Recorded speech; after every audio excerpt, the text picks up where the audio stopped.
Mapagpalang umaga po sa ating lahat.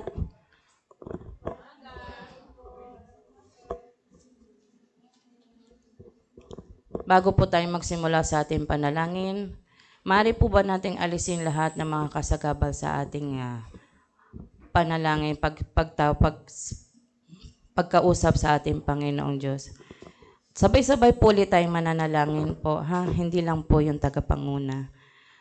Ipanalangin po natin ang bawat pamilya, ang bawat mga mahal sa buhay, lalo na mga nasa ibang bansa na dumaranas ngayon sa kalagitnaan ng gulo sa ibang bansa. Panalangin po natin sila na lagi silang maging safe at ipanalangin po natin ang ating mga kapatid din na may mga karamdaman na wala pa rito. Sabay-sabay po tayong manalangin.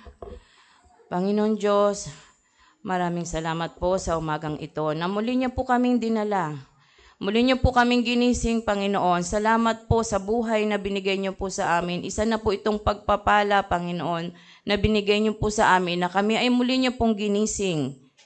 Muli niyo po kaming tinawag, Panginoon, sa oras na ito upang kayo ay pasalamatan, sambahin at papurihan. Panginoon Diyos, tinataas po namin sa inyo, Panginoon, ang bawat pagsamba namin na kayo po ang manguna. Banal na Espiritu, kayo po ay pumagitna po sa aming pagsamba. Kayo po nawa ang maging pumasok sa puso ng bawat isa mula ulo hanggang paa, Panginoon, na maramdaman po namin ang inyong presensya. Maraming salamat, Panginoon, sa mga anak mo na naririto, na tumugon sa iyong pagtawag. Ganon din po, Panginoon, itinataas namin ang mga anak mo na wala pa po rito. Ingatan mo po sila at ipadama niyo po sa kanila ang araw na ito ay para sa iyo lamang. Panginoon, maraming salamat po sa bawat pagpapala at pag-iingat na binibigay niyo po sa amin sa araw-araw. Maraming salamat po sa mga biyaya, sa bawat hapag na binibigyan niyo po ng mga mapagpalang mga pagkain upang maging kalakasan po ng bawat isa, Panginoon.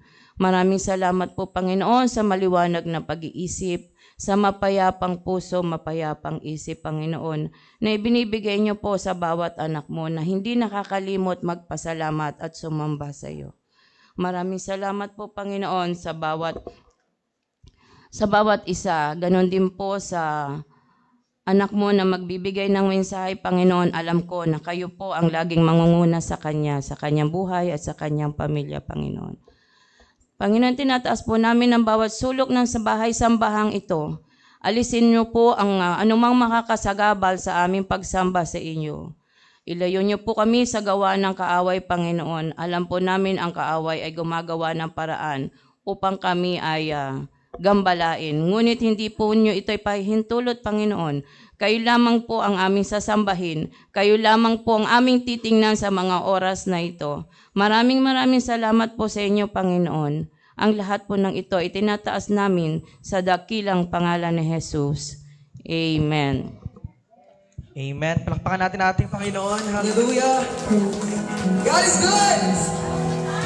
And all the time. God is good. Amen. Today we're celebrating Palm Sunday. Ang oras na welcome natin si Jesus as the King. No? And right now, let's just welcome the Lord. Let's say, we welcome you, Lord. Parang mahina. We welcome you, Lord.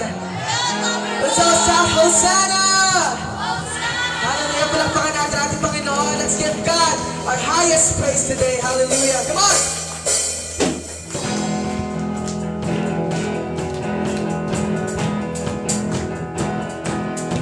is our King today. Hallelujah. Jesus. Great is the Lord God Almighty. Great is the Lord on high. The train of His robe fills the temple. We cry out, highest praise. Holy is the Lord, holy is the Lord God Almighty. Great is the Lord on high. The train of His robe, the train of His robe fills the temple. We cry out, highest praise. Come on, people, let's sing. Glory, glory to the risen King. Glory to the Son, glorious Son.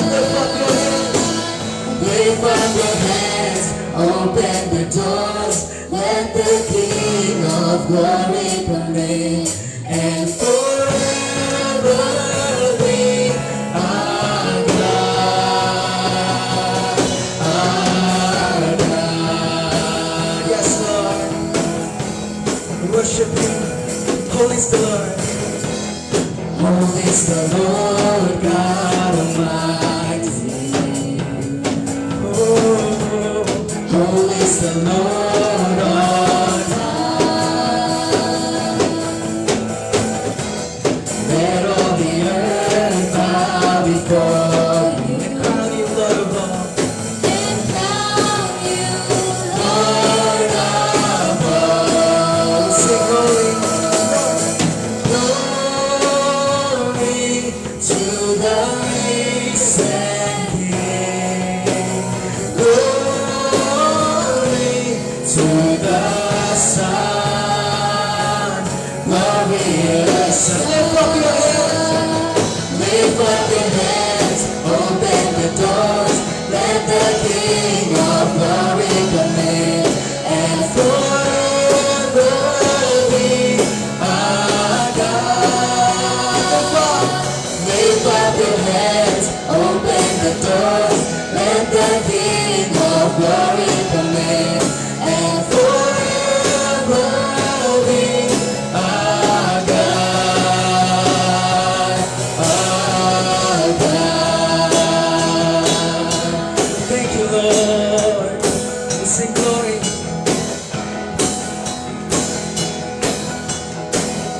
Hallelujah. Glory to the risen King.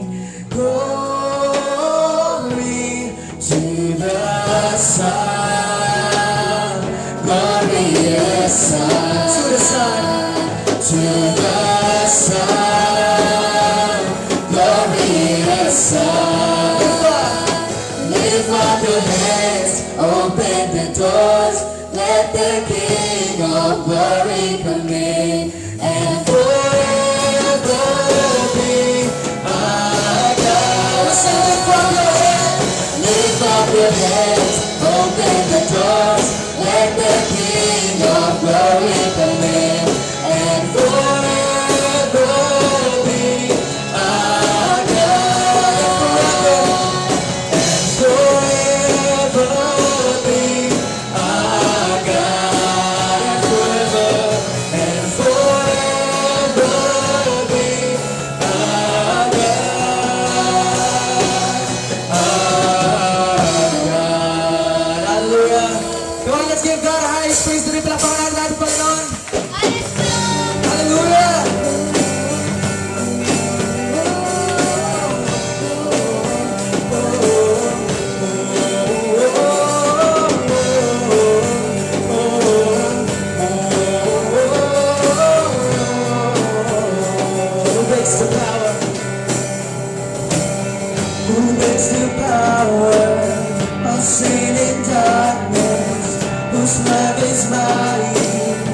so much stronger. The King of glory, the King above all praise.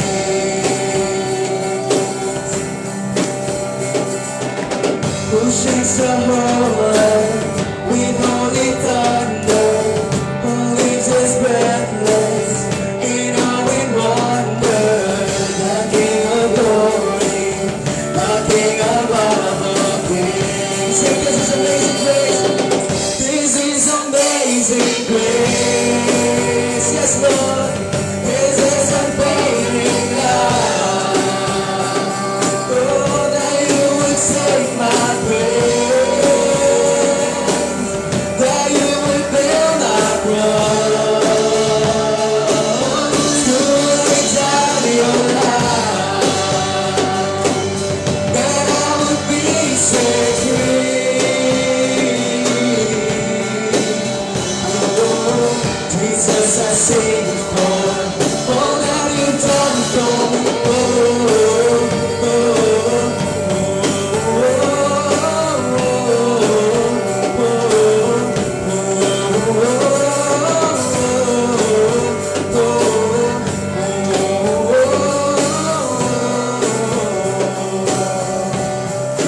hallelujah.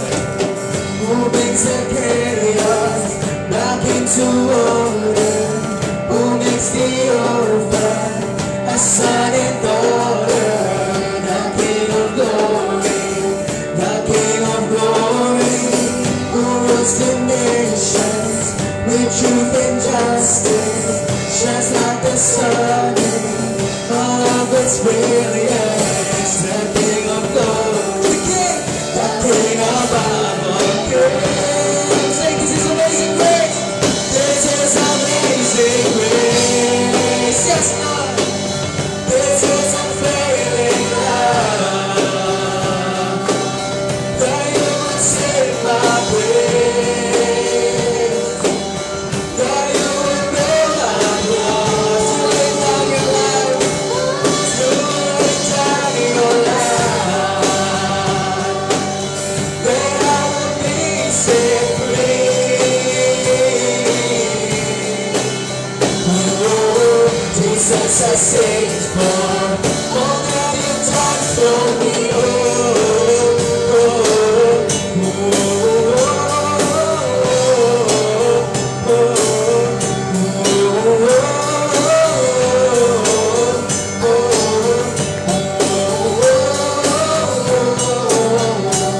worthy is the Lamb, worthy is the Lamb who was slain. Worthy is the King who conquered the grave. Oh, worthy is the Lamb who was slain. Worthy is the King who conquered the grave. Worthy is the Lamb who was slain. Worthy is the King who conquered the grave. Oh, worthy is the Lamb who was slain. Sing worthy. Worthy, worthy, worthy is this is unfailing love.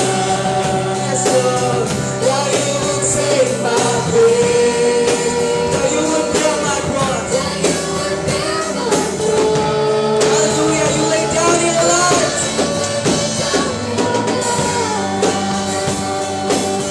that I would be set free.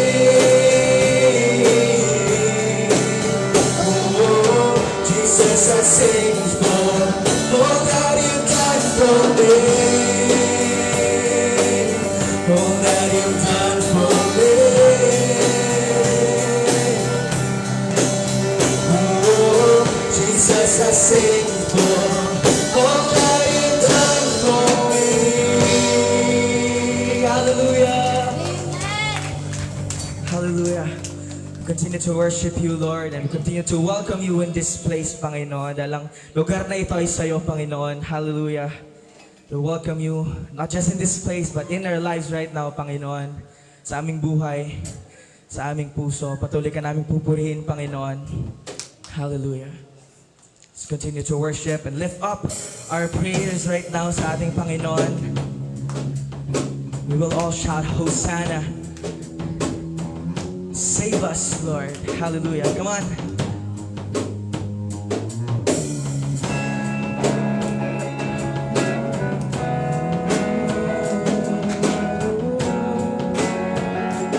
Worship you, Jesus. Oh, Lord.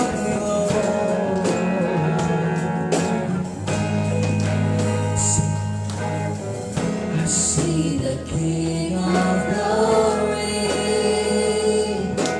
coming on the clouds with fire. The whole earth shakes. The whole earth shakes. I see His love and mercy washing over all our sins. The people sing, the people sing. Hosanna, Hosanna, Hosanna, Hosanna in the highest. Hosanna, Hosanna, Hosanna in the highest. Oh, I worship you, Jesus. I see a generation rising up to take their place with selfless faith, with selfless faith. I see a new revival. I see a new revival. Staring as we pray and sing. We're on our knees. We're on our knees. Hosanna, Hosanna, Hosanna, Hosanna in the highest.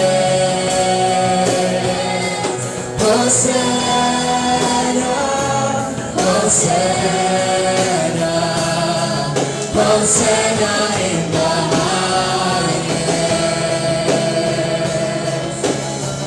Worship you, Lord. We give you all the glory. Glory in the highest, Lord God. You deserve all of this praise, Panginoon. Ikaw at ikaw lang ang aming pupurihin, Panginoon, sa aming buhay, Lord God. We continue to lift you up in this place, Lord God. Jesus, hallelujah. Heal my heart. Heal my heart and make it clean. Open up my eyes. Open up my eyes to the things that Show me, Lord. show me how to love like you, how to love me. Break my heart. Yes, Jesus.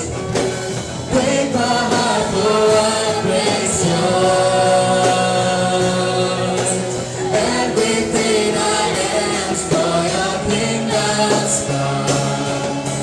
My soul from earth into eternity. Sing Hosanna. Hosanna, Hosanna, Hosanna in the highest. So lift you up, Lord. Hosanna, Hosanna, Hosanna in the highest. Hosanna. Hosanna, Hosanna, Hosanna in the highest.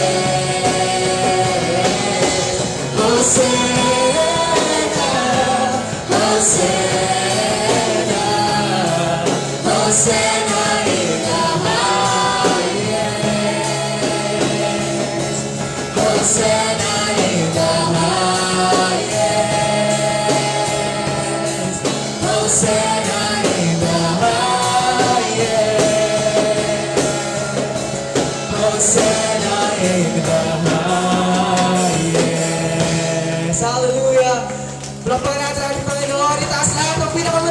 papuri. Pinakamalakas na sigaw ng hallelujah. Pinakamalakas na sigaw ng Hosanna. Let's shout His name in this place, Jesus. Let's shout His name, Jesus. Hallelujah. Palakpakan natin ang Panginoon. We continue to worship you, Lord, for you deserve all of the highest praise, all of the highest glory. In Jesus' name we pray. Amen and amen. Hallelujah.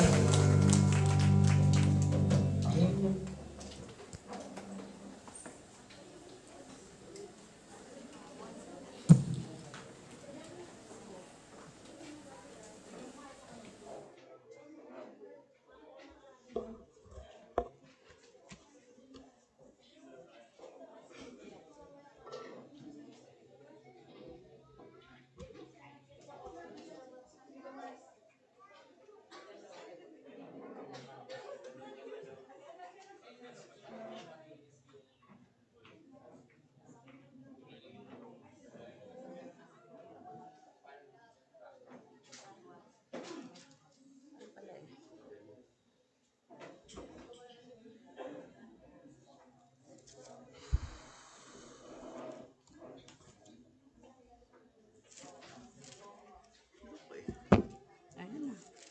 Bakit Lucas? Ano ba talaga? Nakalagay dyan 12. Mali ata dito nila. Book ang mga ating slide eh.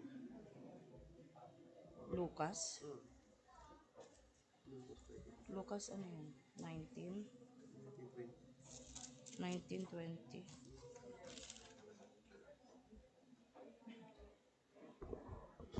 Ano, sa Lucas daw tayo, ano, Kuya John? Jello, tama ba? Lucas? Lucas? Sa John?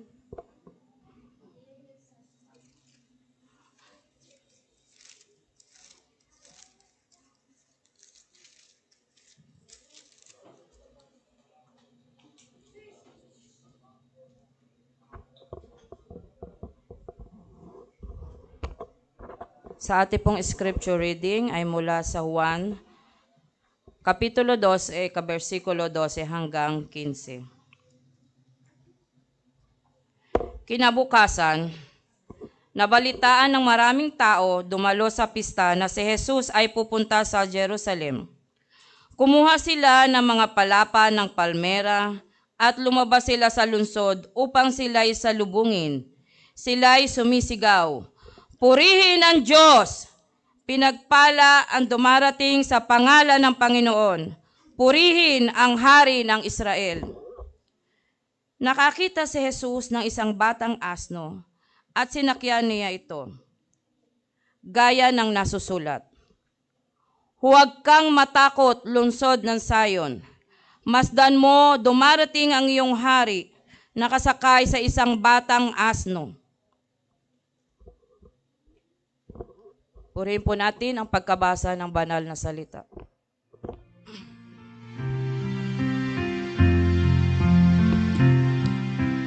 Thy word is a lamp unto my feet and a light unto my path. Thy word is a lamp unto my feet and a light unto my path. Maaari na po tayong maupo. Ngayon po ay dadako tayo sa building fund offering.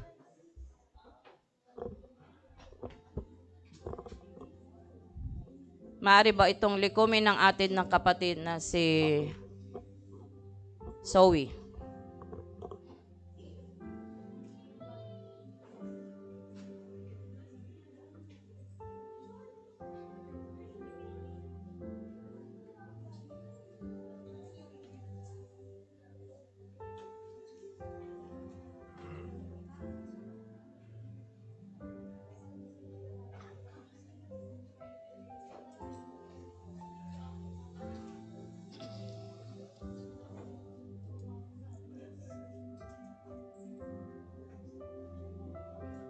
Tayo mo ka, Ate Zoe.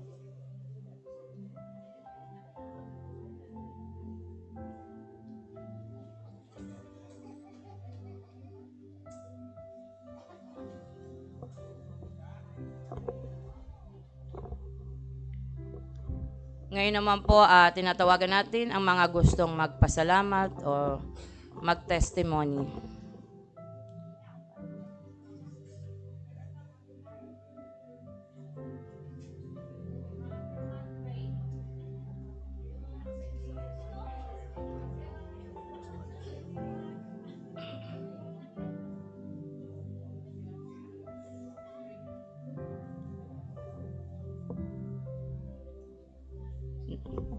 Tatawag pa po ba ako o lalapit siya dito?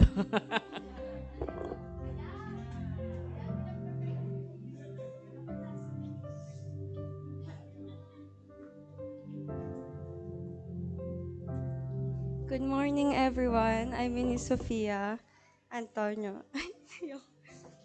So I just want to share short testimony and thank God because we successfully defended our thesis or um, feasibility study, as we call it in our course. So honestly, the whole journey was really stressful and challenging. Tapos napaaga pa yung schedule ng defense namin. So, mas lalo kaming kinabahan and na-pressure. So, the day before our defense, nagkaroon pa kami ng problem sa chapter 6 namin, which is financial study. Because suddenly, hindi nagbabalance yung mga accounts sa na kinompute namin. So, sa sobrang stress namin that time, hindi na din namin alam yung gagawin. Because it was already the night before the defense. But we kept praying and continued fixing it the best that we could. So, by God's grace, everything went well during the defense and our group even received the highest grade. So, I'm also very thankful for the people who supported me along the way. First, my family, for their constant support, encouragement, and prayers. I also want to thank God, our leader, and also my boyfriend for guiding our group and helping us stay focused throughout the whole journey. And I'm also grateful to Ate Lynn and Jello to praying for me and encouraging me before our defense. So through this experience, I realized that this achievement is not only because our hard work, but also because of God's grace and the people He used to support me. All the glory belongs to Him. So thank you, Lord. Thank you po.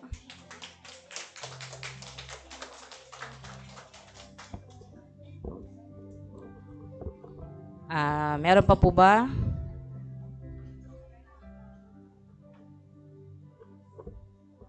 Ipagpapasalamat ko na rin po yung bago ko pong apo.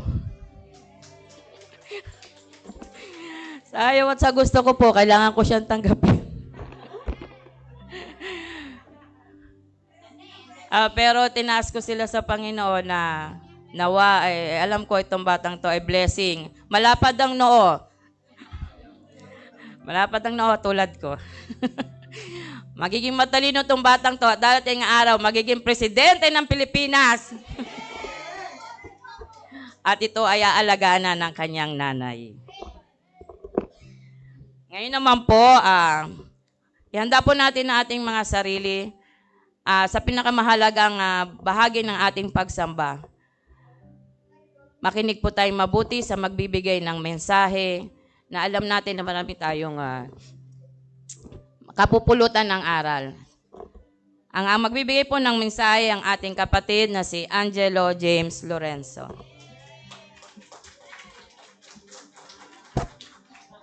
Hello po. Good morning po sa bawat isa. Happy Palm Sunday. Batiin po natin ating mga katabi ngayon. Happy Palm Sunday. And praise God sa araw na ito, sa linggong ito. Madami tayo. Praise God. And ngayon, ako po ang naatasan na magbahagi ng salita ng Lord. And it's a great privilege na kapag tinawag tayo ng Lord upang ibahagi ang kanyang salita, saan man ito, kailan man ito, tayo ay tutugon. Amen? Amen. So, ngayon po ay ating sineselebrate ang Palm Sunday. It is the time when Jesus entered Jerusalem. Sa Palm Sunday, sinulubong ng mga tao si Jesus Christ sa pagpasok niya sa Jerusalem. May mga hawak silang sanga ng palm leaves at ang ilan sa kanila ay sumisigaw ng Hosanna. Sabi nga natin, Hosanna! Amen. So let's read our verse once again, ang ating pagbabatay ng salita ngayong araw na ito. So matatagpuan ito, sa John chapter 12, verse 12.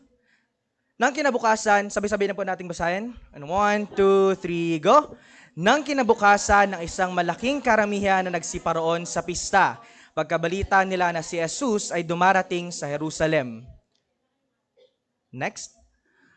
Ay nagsikuha ng mga palapa ng mga puno ng palma at nagsilabas na sumasalubong sa kanya, nagsisigawan, Hosanna!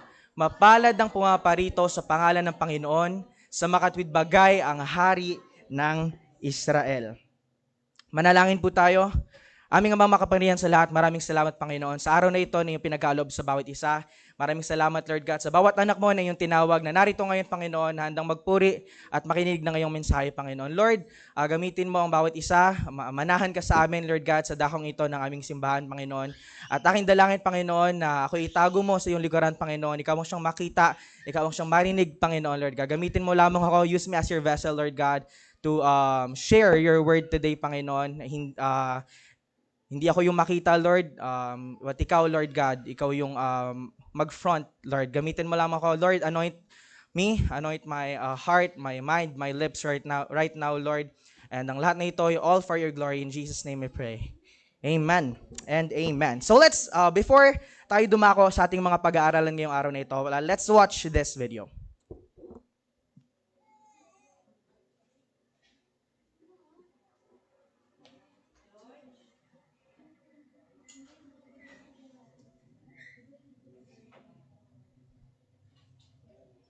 Sinend ko sa messenger mo. Alright, so habang pine-prepare ni Eman yung video, no? So ano nga bang meaning nung Hosanna? Hosanna came from the Hebrew word Hoshiana. Ibig sabihin nun, save us now, or please save us. So in the modern context, ginagamit natin siya to praise God. Like nung kinanta natin kanina, Hosanna in the highest. Ginagamit natin siya ngayon to worship, to praise our one and true God, Jesus Christ. And ayan.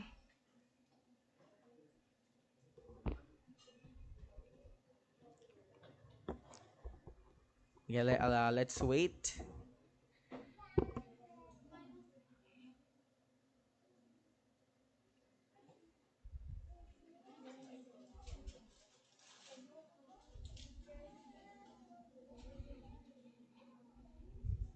Ayan.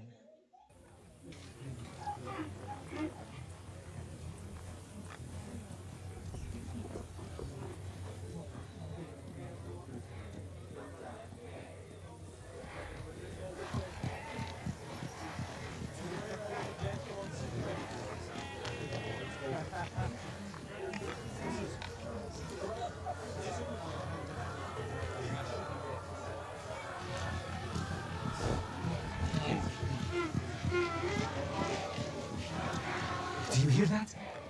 Sounds like multitudes. This is the moment! The son of David. The Messiah!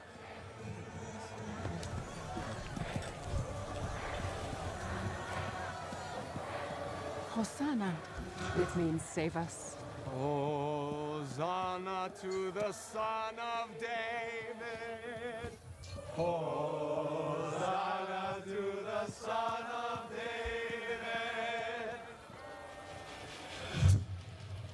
Stop! Stop! Whoa. Stay away from us. We mean no harm. You tried to kill us. No one wants a riot. John, Z, I want to hear them out. If you turn back now, it could save your life. Oh, wait, we're not going to do that. But Do you hear that chanting? The people sound like they're ready to crown him king. And for declaring yourself a sovereign. Rome! will descend on us all. I have said nothing about an earthly crown ever. You're riding a donkey. For those of us who know prophecy, your meaning could not be any more clear. What does he mean? Zechariah's prophecy of the Messiah. Behold, your king is coming to you, righteous and with salvation, riding on a donkey. The people haven't even seen the donkey yet. And once they do, everything they hoped for will be confirmed. It already is. Can't you see? You should be rejoicing. This is the moment that we will all be saved. Hosanna to the Son of David!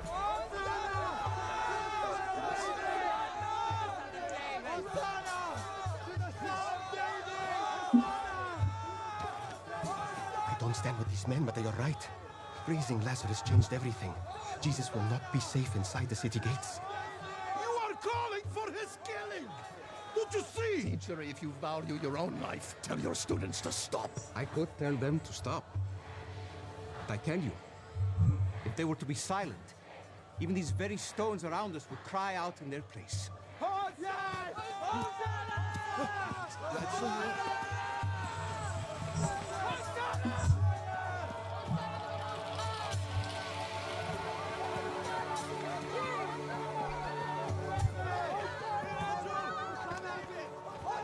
Come on, man.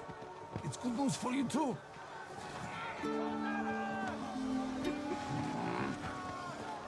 What do we do now? We can't walk in behind them or look like followers. We'll take one of the other gates. Come on.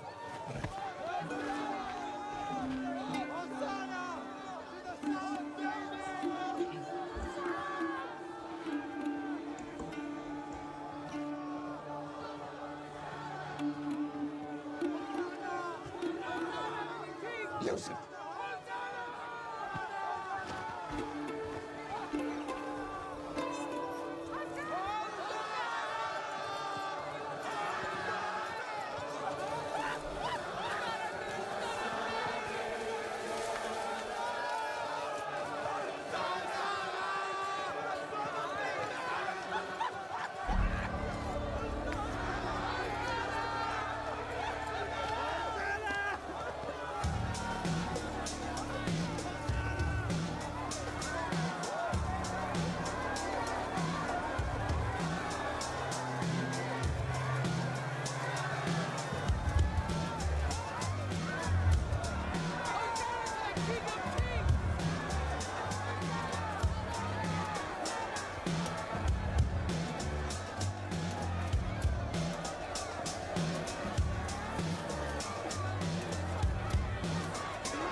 Alright, I think we can cut it there.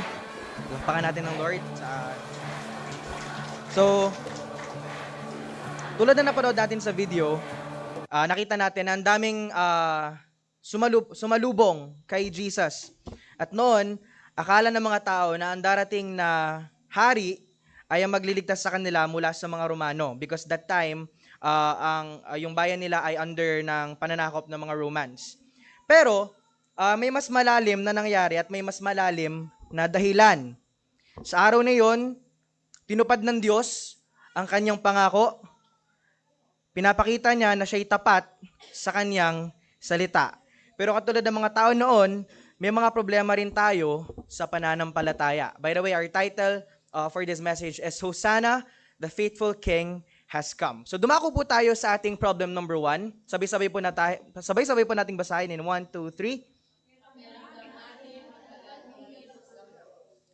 Problem number 1, minsan pakiramdam natin matagal kumilos ang Diyos. Ang mga Hudyo nung time na yon ay daang-daang taon na naghintay sa darating na Mesiyas. Maaring naisip na ng iba, nasa na yung pinangako ng Lord na darating na save sa amin? Nasaan na siya? Pero kung titignan natin, kung ihalin tulad natin yung situation natin in this modern time, sa kanila, may pagkakapareha tayo. Sometimes, we doubt the Lord on His promise. Akala natin, naisip natin na totoo kaya itong pinangako ng Lord? Totoo kaya itong promise ng Lord sa akin? But hanggang ngayon, nandito pa rin ako. Minsan, nagda-doubt tayo. Sometimes, we get so impatient na naiinip tayo, Lord, kailan? Kailan mo ibibigay itong bagay na hinihiling ko? And sometimes, akala natin, the Lord is silent. Akala natin, hindi niya tayo naririnig. Akala natin, binabaliwala ng Lord yung prayers natin. At minsan, niisip natin, totoo nga bang tutuparin ng Lord ang kanyang pangako? That is our problem number 1. Pakiramdam natin, matagal kumilos ang Diyos. Let's move on to our problem number 2. Sabi-sabi po nating basahin in 1, 2, 3. Problem number 2. Minsan, mali yung expectation natin sa gagawin ng Diyos. Yung mga panahon na yon, ang inaasahan ng mga tao ay ang nadarating ay isang makapangyarihang hari na may dalang hukbo. Akala nila ganun yung eksena. Grand entrance, ganon. May mga nakasakay sa puting kabayo, ganon. May mga soldiers siyang kasama. Pero dumating si Jesus, saan siya nakasakay? Sa batang asno, donkey. Hindi ito yung inaasahan ng mga tao ng mga panahon na yon. At ganun din tayo minsan. May mga plano tayo na dapat, may mga plano tayo kung paano dapat kumilos ang Diyos. May mga panalangin tayo na nakaset na sa isip natin kung ano yung eksaktong mangyayari. Kung minsan kung bagay man, for example, Lord, gusto ko ng iPhone 17, color white, 512 gigabytes. Ganon. Ini-specify natin sa Kanya kung ano yung gusto natin. Lord, gusto ko ng kotse. Gusto ko ng Honda Civic RS Turbo CVT. Mga ganon. Ni-specify natin sa Lord kung ano yung mga gusto nating bagay. At alam at ina-expect na natin yung bagay na gusto nating ipag-pray. Maaring mangyari nga ito, pero minsan, iba ang pagkilos ng Lord. Amen? May mga, at meron din, may timeline tayo para sa kanyang sagot. Gusto natin, nag-set tayo ng time sa Lord. Lord, gusto ko pag tungtong ko ng 25, kasal na ako. Lord, gusto ko kapag 30 years old na ako, mayaman na ako. Lord, gusto ko makuha tong bagay na to sa birthday ko. Nag-set tayo ng timeline. At kapag hindi nangyari yung mga bagay na yon na pinag-pray natin sa Lord na gusto nating mangyari, pag hindi siya nangyari the way we wanted, nadidismaya tayo. We feel na binibigo tayo ng Lord. And because of that, yung faith natin humihina. To the point na, back to the number 1, we will doubt if God's promises are true. Once again, that's problem number 2. Mali ang expectation natin sa gagawin ng Diyos. Let's recall, ano yung problem number 1? Pakiramdam natin, matagal kumilos ang Diyos. Problem number 2, mali ang expectation natin sa gagawin ng Diyos. Let's proceed with problem number 3. Sabay-sabay po nating basahin in 1, 2, 3. Minsan, mabilis tayong magpuri, pero mabagal magtiwala. Noong nag-enter si Jesus sa Jerusalem, sumisigaw ang mga tao ng, Hosanna! Hosanna to the Son of David! Pero makalipas ang ilang araw, ang ilan sa kanila ay sumisigaw ng ipako siya sa krus. On that day, they are shouting Hosanna, they're giving thanks, praising the Lord. But ilang araw, yung mga sumigaw ng Hosanna, sila din yung sumigaw ng ipako siya sa krus. Minsan, ganito rin tayo sa ating pananampalataya. Madaling magpuri kapag maganda ang sitwasyon. Masarap mag-worship kapag okay tayo physically, wala tayong sakit, okay tayo emotionally, wala tayong masyadong iniisip sa buhay, okay tayo mentally, financially. Ang sarap mag-church kapag puno yung wallet. Pero, paano kapag kabaliktaran? Nahihirapan na tayo magtiwala kapag may pagsubok. Sumusuko na tayo agad kapag may konting inconvenience sa buhay natin. Ayoko mag-church, broken ako ngayon. Absent muna ako kasi I was hurt. May naka-offend sa akin, hindi muna ako mag-church. Ayoko muna umattend ng prayer meeting, wala akong pamasahe, wala akong pera. Ang daling mag-worship kapag okay ang buhay natin. Pero kapag may ugana na nangyayari sa buhay, bumibitaw tayo. So with all of these problems na ating narinig, I'm sure karamihan sa atin ay nakarelate. Amen? Amen. Umamin. At sa point, sasabihin natin, yes, that's me. Ako yon. Ako yung may problem na ganun. At mapalad tayo dahil may pag-asa kay Kristo. Amen? That's problem number 3. Mabilis tayong magpuri, pero mabagal magtiwala. So let's proceed now sa hope. Let's proceed sa first principle.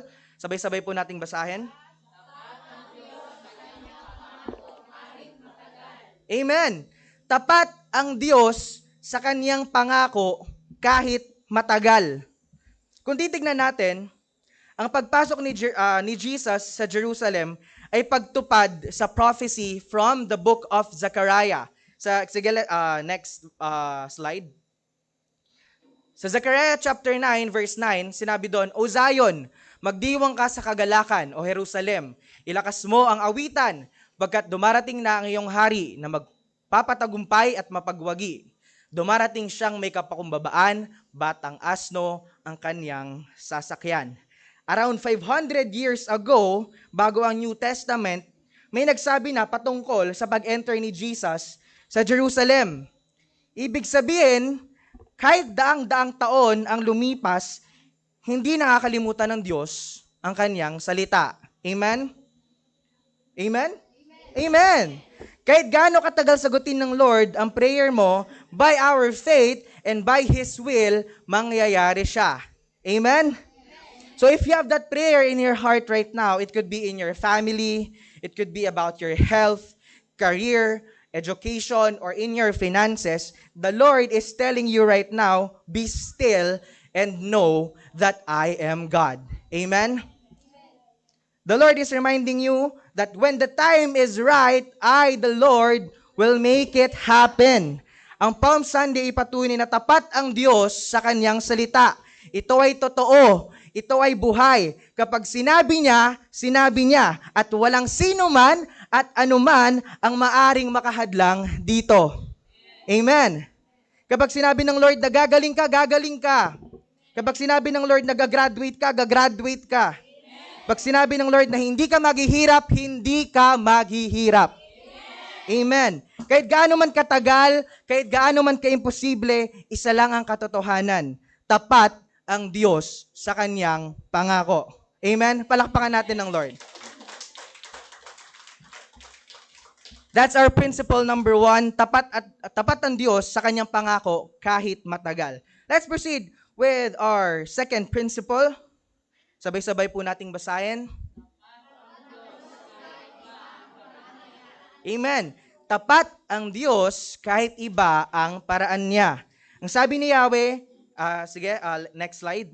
Sabi niya sa Isaiah chapter 55 verse 8, ang sabi ni Yahweh, ang aking kaisipan ay hindi nyo kaisipan. Ang inyong kaparaanan ay hindi ko kaparaanan. Ang hari ay dumating, pero hindi sa paraan na inaasahan ng mga tao nung panahon na yon. Siguro ang inaasahan nila na darating ay parang sundalo o general na lalaban sa mga Romans, gagamit ng lakas o kapangyarihan. Pero dumating si Jesus in a different way. Dumating siya ng may kapakumbabaan. Nakasakay nga lang siya sa asno eh. Sa donkey siya nakasakay. Dumating siya ng may kapayapaan. Dala-dala yung misyon na iligtas ang mundo.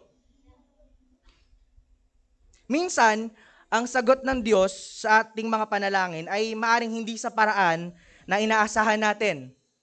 Pero, ito ang pinakamabuti para sa atin. Amen?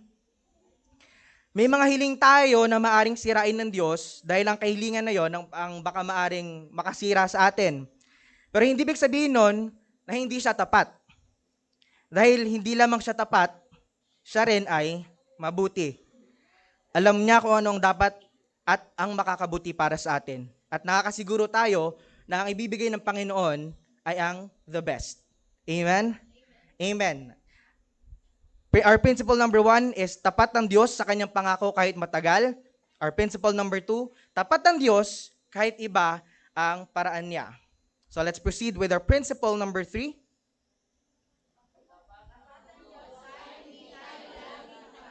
Amen. Sabi sa 2 Timothy chapter 2 verse 13, kung tayo man ay hindi tapat, siya'y nananatiling tapat pa rin sapagkat hindi niya maaring itakwil ang kanyang sarili. Noong mga panahon na yon, ang mga tao ay nagbago ng isip tungkol kay Jesus. Noong una sumisigaw sila ng Hosana, pero pagkaraan ng ilang araw, sumisigaw na sila ng ipako siya sa krus. At alam ng Lord na mangyayari yon. At alam ng Lord kung ano yung kahantungan niya. Pero hindi nagbago yung misyon ni Jesus. Hindi siya tumalikod. Hindi siya nagdalawang isip. Hindi siya umatras. Patuloy siyang pumunta sa krus para sa kaligtasan ng tao. Kahit alam niya na masasaktan siya, at kahit alam niya na may hirapan siya, at kahit alam niya na mamamatay siya. Ibig sabihin, ang katapatan ng Diyos ay hindi nakadepende sa katapatan natin. Dahil siya ay tapat kahit tayo minsan ay hindi. Sa tingin ba natin namatay lang si Jesus para sa mga nananampalataya sa Kanya? Hindi. Namatay siya para sa lahat. Kahit pa dun sa mga tao, sa mga soldiers na pumatay sa Kanya. Jesus died for all. Amen? He died for me. He died for you. He died for everyone. So, mampalataya ka man o hindi nito mababago ang katotohanan na namatay si Kristo para sagipin tayong lahat. Mananatili itong tunay sa ayaw natin o sa hindi. That's principle number 3. Tapat ang Diyos kahit hindi tayo laging tapat. Now, let's proceed sa promise ng Lord sa atin. Sabay-sabay po nating basahin in 1, 2, 3. Amen. At mananatili siyang tapat noon, ngayon, at magpakailanman. Kung tinupad niya ang kanyang pangako sa pamamagitan ni Jesus, tutup din niya ang kanyang pangako sa ating buhay. Amen? Sabi sa Philippians chapter 1 verse 6, this is my favorite Bible verse right now. Sabi dito, natitiyak kong ang mabuting gawang pinasimulan sa inyo ng Diyos ay kanyang lulubusin hanggang sa araw ng pagbabalik ni Jesucristo. Gusto ko rin yung English version niya, sa NLT version. Sabi doon, and I am certain that God who began the good work within you will continue His work until it is finally finished on the day when Jesus Christ return. Kung ano isang bagay na pinasimulan sa iyo ng Lord sa buhay mo ngayon, ay isusustain niya hanggang sa kanyang pagbabalik. Kaya't walang lugar sa isip at sa puso natin ang salitang pangamba. Amen? Dahil kung anong magandang pinasimulan ng Diyos sa buhay natin ay isusustain niya hanggang sa pagbabalik niya. Amen? Palakpakan natin ng Lord. So, kung naging tapat ang Panginoon sa ating buhay, paano dapat tayo mag-respond? Una, sige, next slide. Magkaroon tayo ng pusong sumasamba sa Diyos ng may pagsunod. Kanina sa video, ibig sabihin, alam naman na natin yon, kahit hindi natin naintindihan, kahit mahirap, pipiliin nating sumunod. Dahil ang pagsunod ay nagpapakita ng tunay na pagsamba. Amen? Amen. Pangalawa, pusong sumusunod na handang maglatag ng balabal. Kanina sa video nakita natin na may mga taong naghubad nung balabal nila at nilatag sa daraanan ni Jesus. Nakita nyo ba yun? Nakita nyo? Symbolic ito. Dahil nung panahon ni Jesus Christ, ang balabal or cloak ay mahalagang pag-aari. Bakit? Kasi isa siyang simbolo ng pagkakakilanlan, katayuan mo sa lipunan, or ng yaman. So, iba-iba nga yung patterns ng mga balabal dati. Iba-iba yung kulay. So, doon nakikita kung, ay, mayaman to, maganda yung balabal niya, nakaburda, parang ganon. May ano din, yung pagkakakilanlan, sa isang, for example, sa isang clan, may specific silang design na sinusunod. Ganon. Oo, ganon. Symbolic siya. Ang tanong, kaya din ba nating ilatag ang ating balabal para kay Jesus? Ilatag ang balabal, ibig sabihin, anumang mahalaga sa atin, tulad ng oras, ating mga pangarap, our finances, or even our pride. Handa ba natin siyang ilatag sa paanan ng Diyos? Dahil siya ang tunay na hari ng ating buhay. Amen? Amen. Pangatlo, magkaroon tayo ng pusong sumasamba na hindi tatahimik. Ipahayag at ipagmalaki natin siya. Huwag nating itago ang ginawa ng Diyos sa atin. Ibahagi natin at ipagmalaki si Jesus sa iba. Kasi kung may isang magandang bagay yung ginawa ng Diyos sa buhay natin, kikimin ba natin siya? Hindi. It must be proclaimed. It must be testified. Para malaman ng lahat kung gaano kabuti ang Diyos. Para malaman ng lahat ang mabuting balita mula kay Jesus Christ. Amen? Na siya'y namatay para sa ating mga kasalanan, ikatlong araw siya'y nabuhay na magmuli. Amen? Upang sagipin tayo sa ating pagkakasala. So tandaan natin, noong naging tapat ang Diyos noon, magiging tapat din siya ngayon at sa mga susunod pang panahon. Amen? Amen.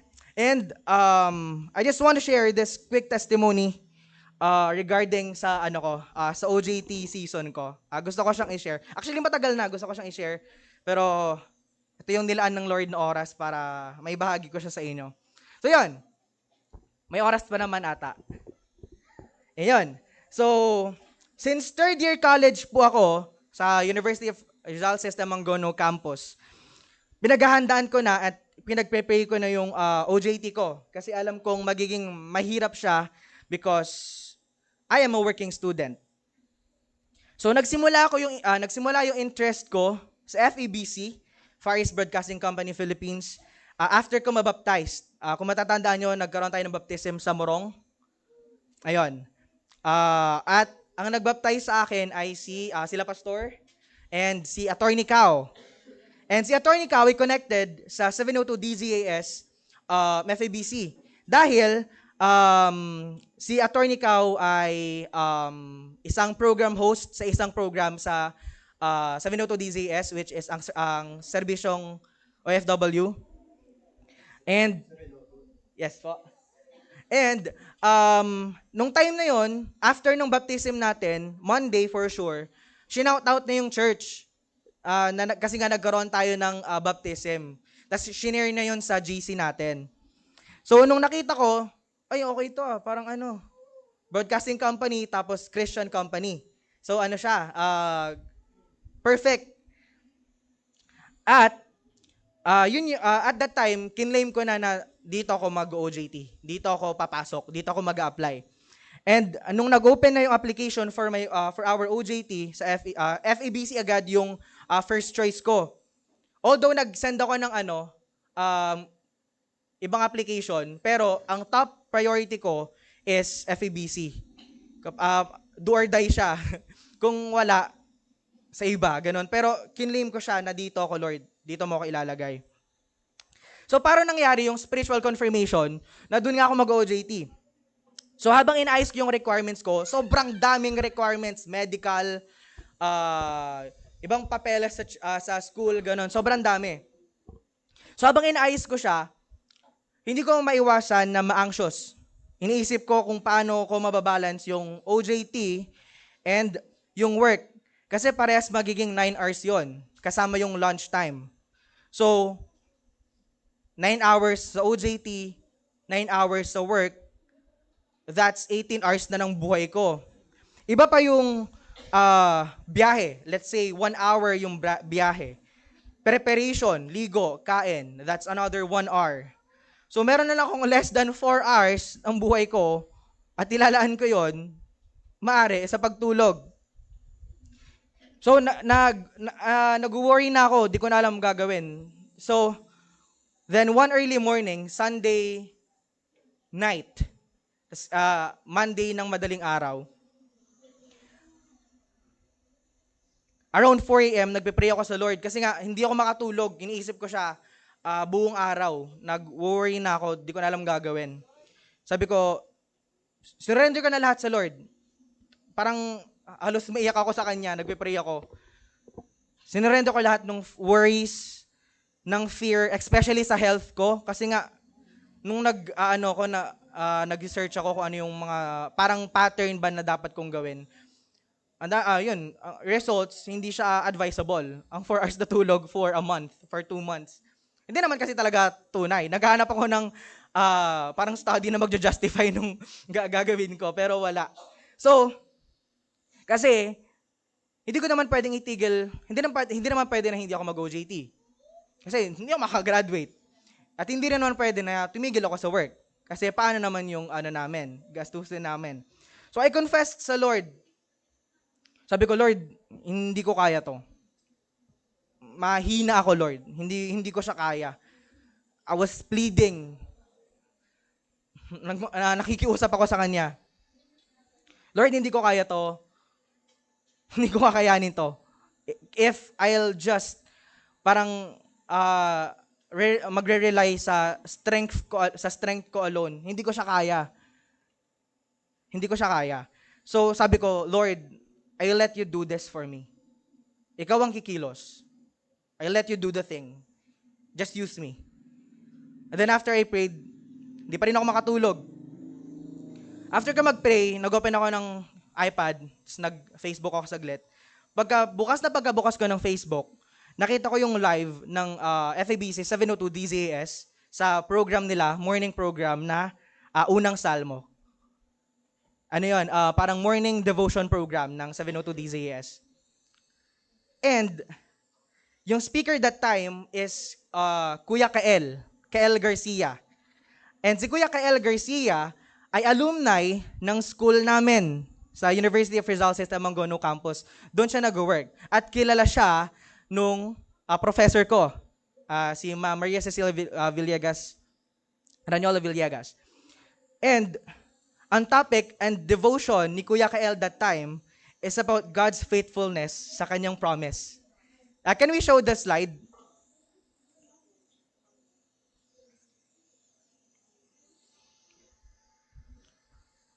Ayan. Ayan yung program, Unang Salmo, morning devotion siya.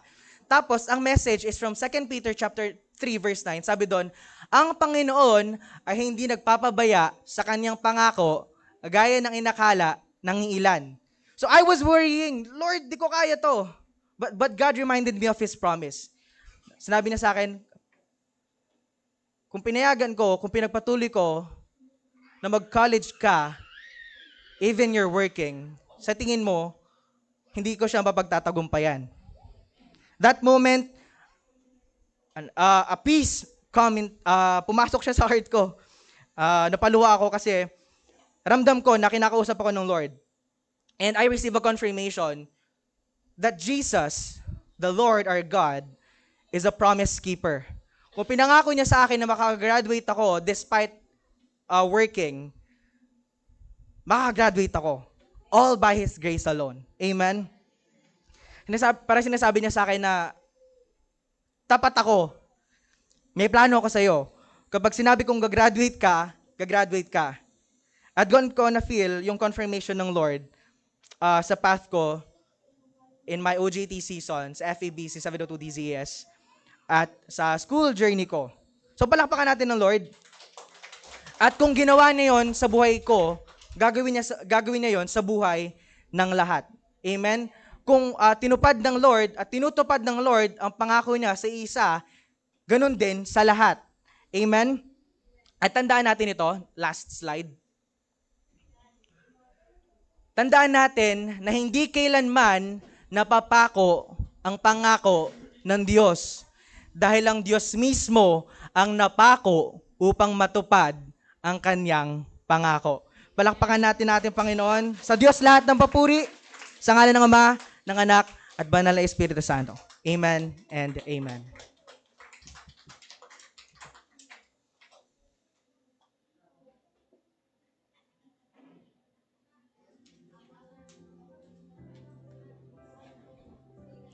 Maraming salamat po, kapatid na Angelo, sa iyong napakagandang mensahe. Salamat sa Panginoon sa mensaheng ito at nawa tumatak po sa ito sa ating mga puso't isipan. Ang Diyos ay nagpakasakit para sa atin, nagpakahirap, nagtiis, dumanas ng napakahirap na sakit para sa atin.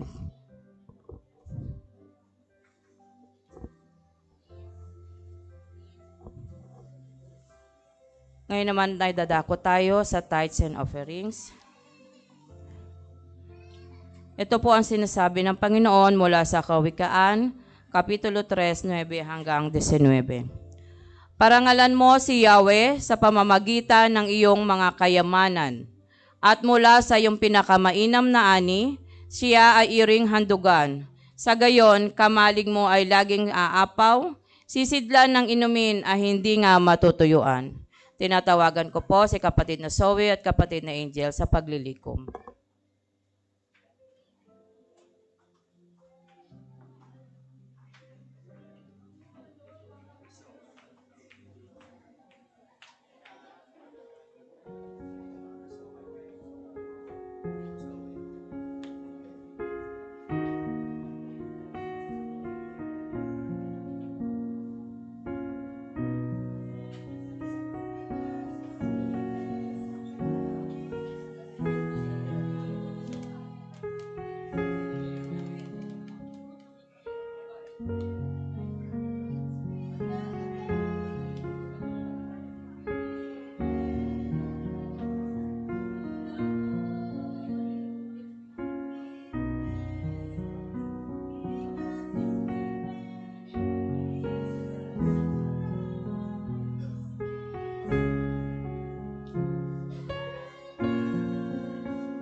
Dakilang Diyos, maraming salamat po sa lahat na nagpusong naghandog mula sa iyong ubasan.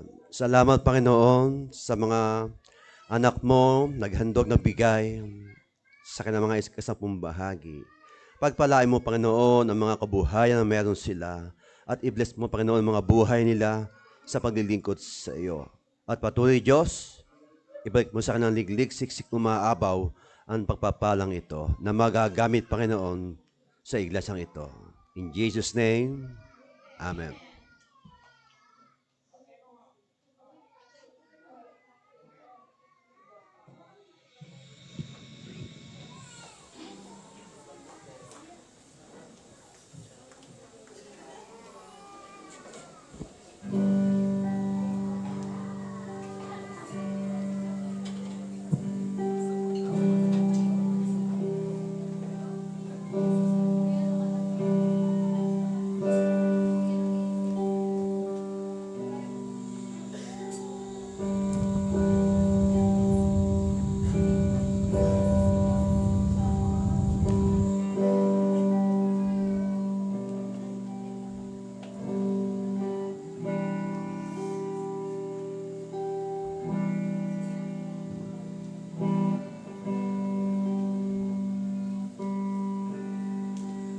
Thank you for the cross, Lord. Thank you for the price you paid, bearing all my sin and shame, and love you gave, and gave amazing grace.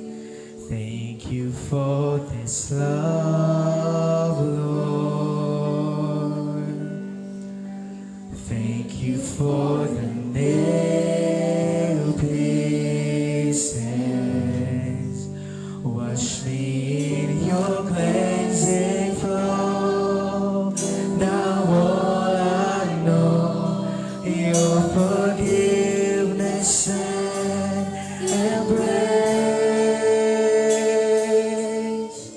Worthy is the Lamb, seated on the throne.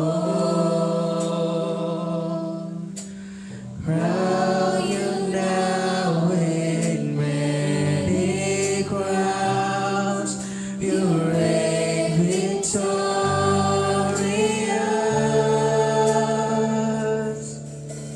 High and lifted up, Jesus, Son of God, the darling of heaven, crucified. Worthy is the Lamb. Worthy is the Lamb. Thank you for the cross. Thank you for the cross, Lord.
Jesus, Son of God,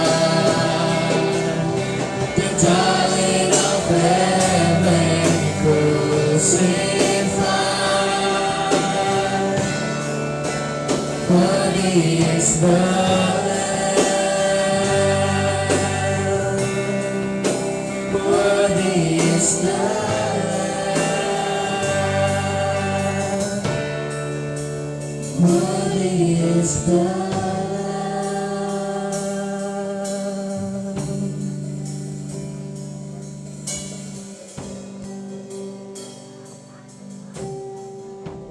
Bago tayo mag-closing prayer, inatawagan kong ating taga-minsahero ngayong umagang to. Ito sa harapan, ati po sa pag-pray. Itaas natin ang ating mga kanang kamay sa ating mensahero sa umagang ito. Panginoon Diyos Ama, binabalik namin sa iyo pinakamataas na papuri sa iyong kabanal-banalang dakilang pangalan. O Diyos Ama ang buhay, salamat Panginoon sa paggamit mo sa iyong lingkod na ginamit mo sa umagang ito. I-bless mo nga po Panginoon ang kanyang ginawang mensahe sa bawat isa na nadinig namin na ikaw ang Diyos ang amin naramdaman. Sa paggamit mo ka sa kanya Panginoon, lagi mo siya samahan ng banal na espiritu na kayo ang nagtatagumpay sa puso niya. Gamitin mo siya mightily sa lahat ng gawain ng iglesyang ito. At patuloy Diyos, maging mas malawak, malalim, Panginoon, ng kanyang pangunawa sa iyong damdamin. Dahil alam mo, Panginoon, nagagalak ka sa bawat anak mo na nagpapagamit sa iyo sa iyong ubasan. I-bless mga po, Panginoon, ang kanyang kabuhayan, ang kanyang buong sambahayan, at mapatuloy siya nagtitiwala na ikaw ang Diyos ang kanyang pinaglilingkuran. Nawa, Panginoon, selyo mo po ang kanyang katawan lupa sa anumang sakit o karamdaman o aksidente na mga kabigat po sa kanyang dalahin sa buhay. O Diyos, Ama makapangyarihan sa lahat, pagkalooban mo siya ng iyong banal spirito na magsiselyo sa katawan lupa niya hanggang sa kanyang pagbabalik, hanggang sa kanyang paglilingkod sa iyo ay patuloy siyang samahan ng katagumpayan ng kanyang paglilingkod na may katapatan. I-bless mo nga po ang aming tigmansayad si Jello at patuloy siyang samahan ng iyong pag-iingat, ng iyong masaganang pagpapala. In Jesus' name, Amen. Panginoon Diyos, salamat po sa umagang ito na patuloy mo kaming sinasamahan ng iyong masaganang pagpapala at biyaya sa bawat isa. Ayon po, Panginoon, sa iyong salita, sa iyong mensahe na nadinig namin, Panginoon. Salamat, Panginoon. Dahil alam ng Panginoon, nagagalak ka sa bawat anak mo na pumupunta sa templong ito. At patuloy, Diyos, kami nagpupuri, nagpapasalamat sa iyo sa walang sawa mo pagbibigay sa amin ng malawak na pangunawa mo, ng pagmamahal, ng pag-ibig, at pagpapalaga po sa bawat isa. Salamat po, Ama. At patuloy mo kami sinasamahan kahit kami, Panginoon, ay hindi nakakasunod sa iyong kalooban, sa iyong kautusan. Salamat, Panginoon. Hindi ka tumitigil, hindi ka humihinto sa pagbibigay mo sa amin ng mga pagpalat biyaya, ng aming kalusugan, ng aming mga kailangan sa araw-araw. Salamat, Panginoon, sa malawak ng pagmamahal mo. Sabi mo nga, Panginoon, kung gaano kataas ang langit at lupa, ganun din kataas ang pagmamahal mo sa bawat isa. Salamat, Panginoon, sa patuloy mong pagbibigay sa amin ng pag-ibig na yan. Kaya ang Panginoon, sabi rito, lubusan kayong gawing banal ng Diyos na siya nagbibigay ng kapayapaan, naway manatili ang inyong walang kapintasan sa buong ninyong katauhan, ang espiritong kaluluwa at katawan hanggang sa pagparito ng ating Panginoong Hesus, tapat na tumatawag sa inyo at gagawin niya ito. Sumainyo nawa ang kagandang loob ng Diyos sa ngalan ng Ama, ng Anak at Banal na Espiritu. In Jesus' name we pray. Everybody say, Amen at Amen.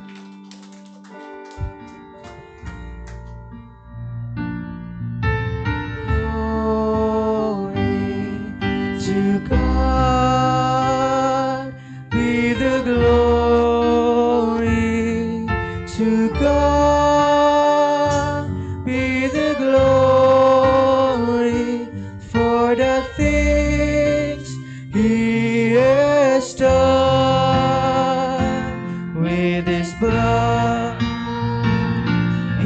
has saved with His power. He has raised me to God be the glory for the things He has done.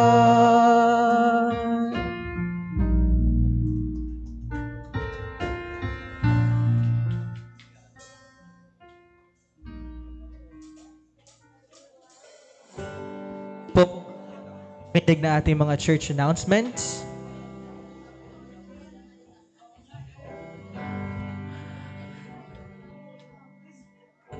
Hello. This coming week na po gaganapin ang ating Holy Week activities for the year 2026. Sa darating po no Monday, Thursday, ay tayo po ay magkakaroon ng pabasa. Ito po ay magsisimula sa ika-3 ng hapon. Ito po ay sa Monday, Thursday, April 2. Magkakaroon tayo ng pabasa sa 3 p.m. Same day, magkakaroon din po tayo ng washing of the feet. Same day po ito. Ito naman po ay gaganapin sa ika-6 ng gabi. So tuloy-tuloy po ito para sa lahat ng sasama sa ating pabasa. Meron din po tayong Holy Communion sa Monday, Thursday. Again, that's on 6 p.m. At sa darating naman po na Good Friday, April 3, sa ganap na ika-1 p.m., tayo naman po ay magkakaroon ng 7 last words. So, pinapalalahanan po ang mga speakers for our Good Friday, 7 last words. Ang unang wika, ang ating pong mensahero ay si Sister Mary Jane Franco. Ikalawang wika, Brother Edmond Siena. Ikatlong wika, Sister Sylvia Mahadas. Ikaapat na wika, Sister Annabel Maningding. Ikalimang wika, Sister Lori Barameda. Ika-anim na wika, ang inyong lingkod. At ang huli at ikapitong wika, ang ating Pastor Joey Flores. At sabay-sabay po tayong magpuri, sumamba sa darating na April 5 sa atin pong Resurrection Sunday celebration. Same time, 9 a.m. po dito po sa ating church. So, huwag po natin kalilimutan na dumalo sa ating Holy Week activities for this year. Para naman po sa ating mga church projects this year, magkakaroon po tayo ng church ceiling and tech booth renovation. Ang bawat pamilya po ay magko-contribute ng 500 pesos for once every 2 months.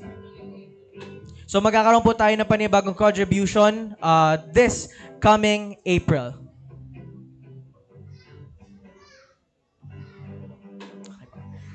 Ang mga magsisiganap sa susunod na linggo, April 5, 2026, sa ganap na ika-9 ng umaga, ang ating pong pastor for our first Sunday is Pastor Joey Flores. At ating pong tagapanguna ay Sister Mary Jane Franco. At muli, huwag po natin kalilimutan na dumalo sa ating mga church activities every Wednesdays, 5 p.m. ang ating online life group. Ito po ay via messenger call. Every Thursday, 3 p.m. ang ating midweek life group. Saturday, ang life group ng mga kabataan. And syempre, Sunday worship service every 9 a.m. And don't forget to follow us on our social media accounts. Ang account ng Church Mabuhay GGC Binangonan and ang account ng Kabataan Mabuhay R12 Fellowship. Ang ating pang color coding for today is black and white na ikokolekta po ni Micah. At bago po tayo umuwi, tinatawagan po si Pastor at si Tita Sylvia for our dedication.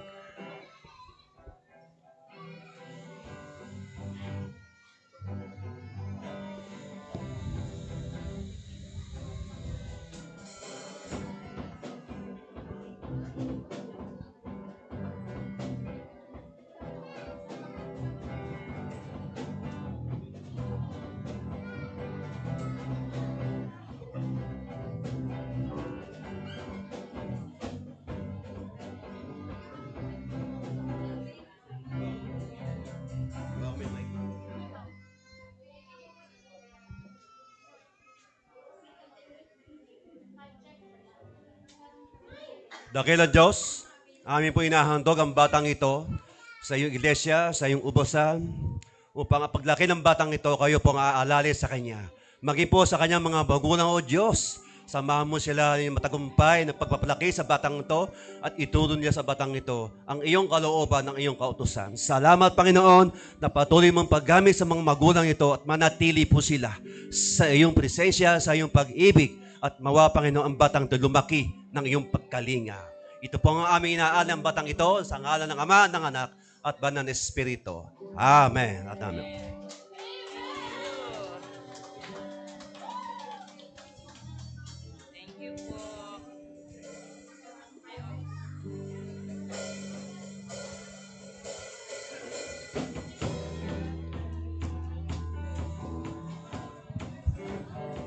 Gloria.